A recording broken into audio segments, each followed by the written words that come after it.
Welcome friends. এই মুহূর্তে সরকারি চাকরি নিয়ে সবচেয়ে গুরুত্বপূর্ণ আপডেট এই ভিডিওতে কিন্তু আমরা আলোচনা করব। আপনারা জানেন যে সরকারি দপ্তরের কোথায় কত শূন্যপদ রয়েছে তা পূরণ করতে ইতিমধ্যেই একটা ভ্যাকেন্সি স্ট্যাটাস রিপোর্ট চেয়েছে নবান্ন।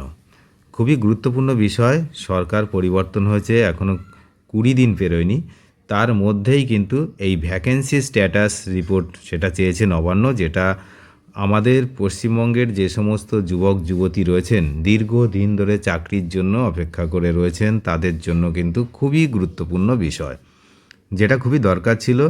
কারণ অনেক দিন থেকে কিন্তু এই যে শূন্যপদগুলো সেগুলো ভ্যাক্যান্ট রয়েছে। এটা কিন্তু সংগ্রামী যৌথ মঞ্চ যখন আন্দোলন করেন, ওরা যখনই আন্দোলনে যান তখনই কিন্তু ওনাদের একটাই হচ্ছে উদ্দেশ্য ছিল না যে শুধু ডিএ আদায় করাটাই তাদের উদ্দেশ্য নয়, তাদের একাধিক যে অভাব অভিযোগ ছিল সেইগুলো কিন্তু ওনারা তুলে ধরেছেন অনেক আগেই।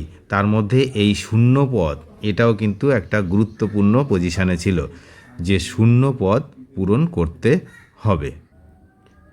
বিভিন্ন সরকারি দপ্তরে দীর্ঘদিন ধরে খালি পড়ে থাকা শূন্যপদগুলি পূরণের প্রক্রিয়া শুরু করার সিদ্ধান্ত নিয়েছে এই মুহূর্তে রাজ্য সরকার। এই লক্ষ্যে আগামী 3রা জুনের মধ্যে সমস্ত সরকারি বিভাগের কাছে খালি পদের সুনির্দিষ্ট খতিয়ান বা ভ্যাকেন্সি স্ট্যাটাস রিপোর্ট তলব করেছে অর্থ দপ্তর। অতিরিক্ত প্রধান সচিব এবং সচিবের উদ্দেশ্যে পাঠানো এই বিজ্ঞপ্তিতে কিন্তু স্পষ্ট জানানো হয়েছে রাজ্যের বহু দপ্তরেই বেশ কিছু পদ দীর্ঘদিন ধরে শূন্য হয়ে পড়ে রয়েছে। প্রশাসনিক যন্ত্রকে আরও শক্তিশালী করতে এবং কাজের দক্ষতা বাড়াতে এই পদগুলি দ্রুত পূরণ করা প্রয়োজন। সেই কারণেই বর্তমান শূন্যপদের পরিস্থিতি খতিয়ে দেখতে এই সামগ্রিক পর্যালোচনার সিদ্ধান্ত নেওয়া কিন্তু হয়েছে। যে নির্দেশ দিয়েছে সেই নির্দেশ অনুযায়ী প্রতিটি প্রশাসনিক দপ্তরকে 1 মে 2026 পর্যন্ত তাদের অধীনে থাকা খালি পদের একটি সুনির্দিষ্ট এবং সংকলিত রিপোর্ট তৈরি করতে হবে। অর্থ দপ্তরের নির্দেশ অনুযায়ী এই রিপোর্টটি অত্যন্ত যত্ন সহকারে এবং একটি নির্দিষ্ট ফরম্যাটে জমা দিতে হবে। সম্পূর্ণ প্রক্রিয়াটি ডিজিটাল মাধ্যমে সম্পন্ন হবে। একটি এক্সেল শিট, সেখানে পৃথক 3টি শিটে যথাক্রমে মূল দপ্তর অর্থাৎ ডিপার্টমেন্ট, ডিরেক্টরেট অফিস এবং আঞ্চলিক অফিসগুলোর শূন্যপদের বিবরণ আলাদা আলাদা করে উল্লেখ করতে হবে। বিজ্ঞপ্তিতে সাফ জানিয়ে দেওয়া হয়েছে অর্থ দপ্তরের দেওয়া এই এক্সেল ফরম্যাটের মূল নকশার কোনো বদল করা যাবে না। এই নির্দেশিকার অন্যতম তাৎপর্য যে বিষয় সেটা হলো সরাসরি নিয়োগের মাধ্যমে যে সমস্ত শূন্যপদ পূরণ করার প্রস্তাব দেওয়া হবে তার সপক্ষে উপযুক্ত কিন্তু ও পর্যাপ্ত যুক্তি বা যৌক্তিকতা দেখাতে কিন্তু হবে। দায়সারাভাবে কোনো রিপোর্ট পাঠানো যাবে না। আগামী 3রা জুনের মধ্যে সংশ্লিষ্ট দপ্তরের প্রধান যারা এইচওডি আছে বা নোডাল অফিসারের অফিসিয়াল ইমেল আইডি থেকে অর্থ দপ্তরের নির্দিষ্ট 2টি ইমেলে এই সফট কপি পাঠাতে হবে। নবান্নের তরফে এই নির্দেশিকা অত্যন্ত জরুরি ও গুরুত্বপূর্ণ বলে কিন্তু চিহ্নিত করা হয়েছে, কারণ ওখানে লেখা রয়েছে ভেরি আর্জেন্ট অ্যান্ড ইম্পর্ট্যান্ট। রাজ্য জুড়ে কর্মসংস্থান যে সংস্থান তার কিন্তু একটা খরা কাটাতে এই সরকার এই কাজে কিন্তু গতি আনতে চেয়েছে, এমনটাই কিন্তু মনে করছে অকিবহল মহল।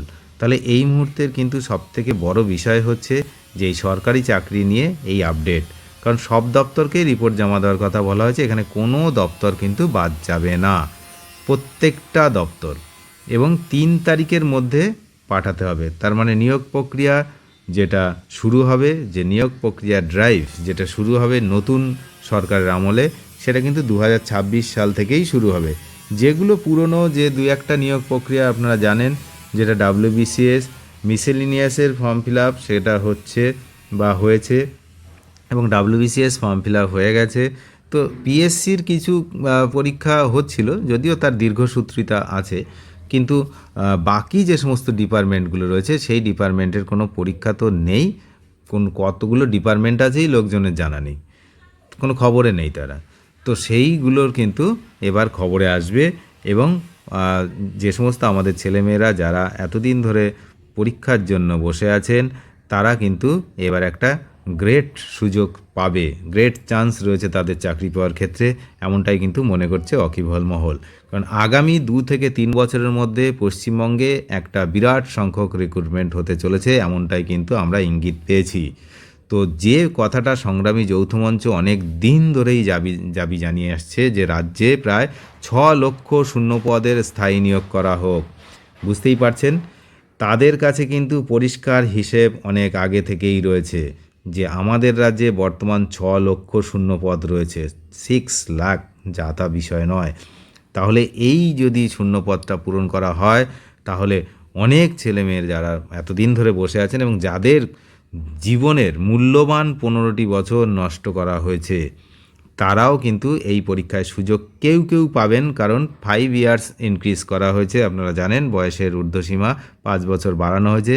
সেক্ষেত্রে সবাই সুযোগ পাবেন না হয়তো, কিন্তু অনেকেই 5 বছর যেহেতু বাড়ানো হয়েছে, সময় নষ্ট হয়েছে 15 বছর, সেখানে 5 বছর বাড়ানো হয়েছে, তাহলে বুঝতেই পারছেন সেই অনুপাতে কিছু কিছু ক্যান্ডিডেট তারা কিন্তু পুরনো ক্যান্ডিডেট তারা সুযোগ পাচ্ছেন। তবে বর্তমান যা পরিস্থিতি, নতুনদের সঙ্গে পাল্লা দিয়ে পুরনো যারা রয়েছেন তাদের চাকরি পাওয়ার বিষয়টা কিন্তু অনেকটাই কঠিন হয়ে দাঁড়াচ্ছে। তার কারণ একাডেমিক যে স্কোর, সেই স্কোর কিন্তু নতুনদের একাডেমিক স্কোর অনেক ভালো, যেটা হচ্ছে পুরনোদের তুলনায়, মানে নাম্বারটা আর কি, নাম্বার বেশি ভালো, মানে আমি এটা বলছি যে নাম্বারটা বেশি। তো যেহেতু বেশি নাম্বার, একাডেমিক স্কোর ওখানেই হয়, তো সেই হিসাবে কিন্তু তারা অনেকটা এগিয়ে যায় নতুনরা। তো সেক্ষেত্রে দেখা যাক যে পুরনোরা কেমন চান্স পান এখানে, কারণ তাদেরকেও বয়সের ছাড় দিয়ে এখানে এক্সামে দেওয়ার সুযোগ, বসার সুযোগ করে দেওয়া হয়েছে নতুন সরকার এসে, 5 বছর তো বাড়িয়েছে। তো আগামী দিনে আমরা নজর রাখছি। তবে সবাইকে একটা কথাই বলবো, এগুলো তো এখন আসবে এবং একটা বড় ধরনের রিক্রুটমেন্ট হবে। 6 লাখ শূন্যপদ রয়েছে, 6 লাখ রিক্রুটমেন্ট না কেউ আশা করে না, কিন্তু কিছু তো হবে। তো সেই জন্য সবাইকেই বলবো তাদের প্রিপারেশানটা ঠিকঠাকভাবে চালিয়ে যেতে, প্রিপারেশানই হচ্ছে বেস্ট। সুতরাং এডুকেশান যেটা সবার আছে সেটাকে আবার একটু ঝালিয়ে নেওয়া, আর একটু ভালো করে স্টাডি করা এখন থেকে শুরু করতে হবে। কারণ এখন আর সেই দিন নেই, ও পরে কি হবে, চাকরি তো নেই, সেই দিনটা আপাতত কিছুটা হলেও কিন্তু ঘুচবে বলেই আমাদের ধারণা। তো নজর রাখুন, চ্যানেলে যারা নতুন তারা নিয়মিত আপডেট পেতে অবশ্যই চ্যানেলটিকে সাবস্ক্রাইব করে সঙ্গে থাকবেন। ধন্যবাদ।